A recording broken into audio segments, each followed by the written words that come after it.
Lej, vse, kar rabiš, so 3 metri pa dosti močen glas. 3 metri. Ja. Vidim, da še vedno govorijo o medvedih, ha?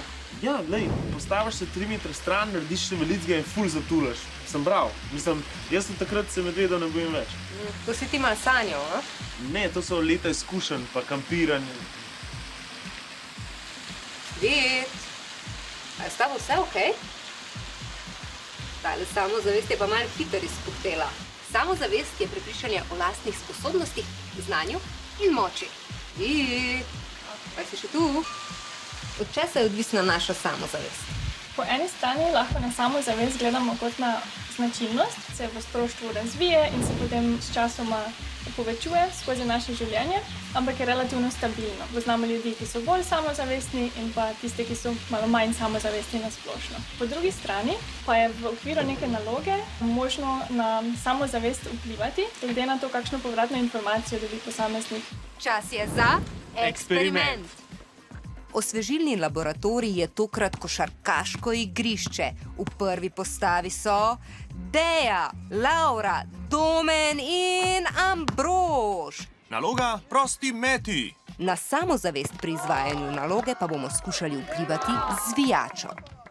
Če torej ugotovi, da mu naloga v bistvu gre slabše od rok, kot je mislil, se mu bo samozavest zmanjšala. Če pa ugotovi, da je v bistvu boljši, kot si je mislil, pa bo seveda samozavest se povečala. Laurino in Dejino samozavest. V poskusni seriji sta zadeli 4 oziroma 3 od 10 prostih metov, bomo skušali dvigniti. Na koš bosta metali zavezanimi očmi, mi pa bomo glasno navijali, kot da jima gre odlično. No, Dej je tudi res šlo odlično. Pri Lauri pa smo se malo pretvarjali.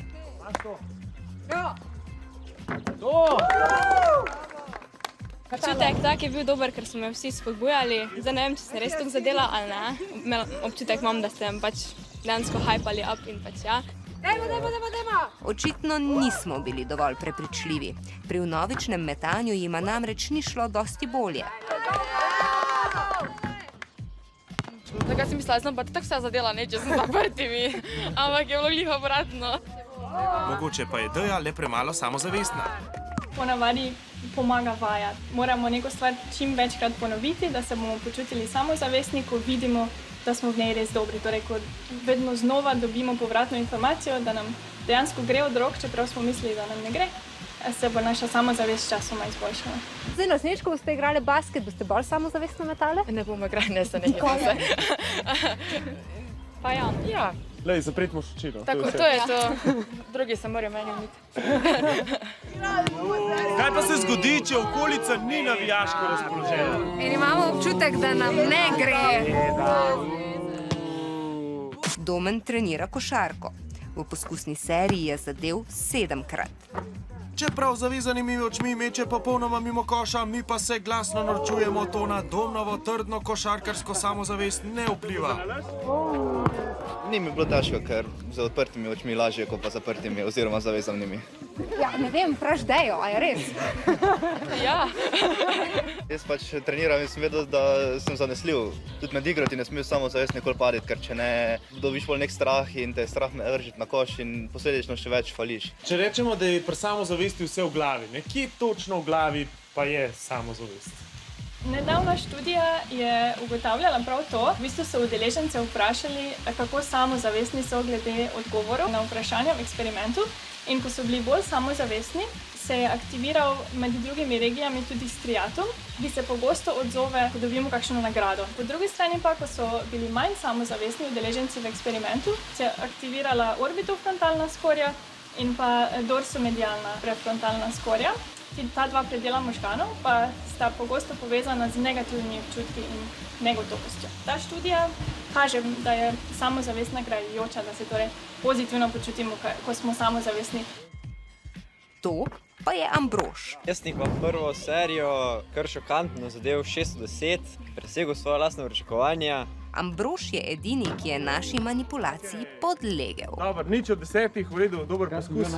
Z zaprtimi očmi sem jih zadev nič, kar ni bilo glih fajn. V unah sem imel kao 2 prijatelja, nikoli nisem bila to Ambrož, ampak sem vedno tako da ni bilo glih super.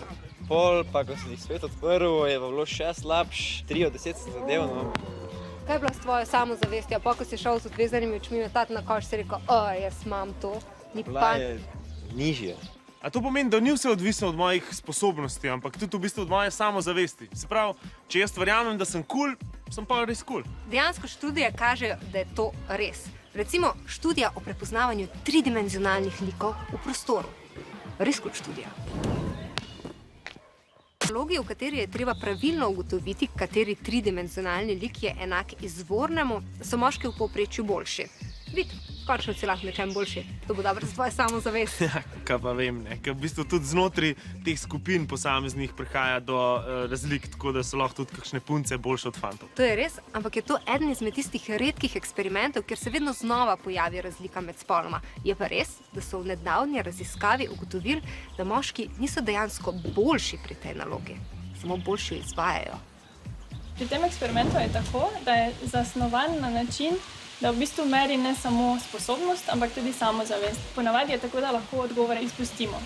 Ponavadi, ko nismo samozavestni, glede odgovorov ne bomo odgovorili. Izkazalo pa se je, da ko so spremenili navodila in je bilo torej potrebno odgovoriti na vsako vprašanje, so se ženske odrezale enako dobro kot moški.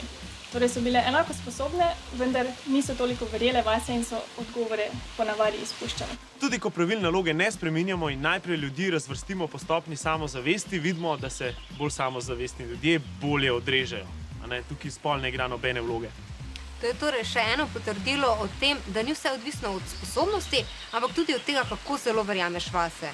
Ampak čak malo, a je možno, da bolj verjameš vase ravno zaradi tega, ker nekaj boljš narediš? Ja, to je spet to vprašanje, je bila prej kura ali jajc? Ne vem, po moje Satja ve. Tukaj je zanimivo to, da smo ponavadi bolj samozavestni glede naših sposobnosti, kot bi bilo smiselno. So že eksperimenti v 70-ih pokazali, da naprimer kar 88% študentov misli, da so bolj varni vozniki kot povprečni voznik, ali pa da 94% visokošolskih učiteljev meni, da so boljši v poučevanju kot povprečni učitelj. Kar pa seveda ne more biti res, ker je to lahko res samo za manj kot 50%. Pa je to nekakšen varovalni mehanizem, da smo mogoče malo bolj samozavestni, kot bi nam v resnici pripadalo. Naši možgani delujejo tako, da dajo več poudarka pozitivnim povratnim informacijam v primerjavi z negativnimi. Na splošno je verjetno dobro, da smo malo bolj samozavestni, saj vemo, da je to povezano z uspešnostjo. Skratka, ljudje, samozavestno v počitnice.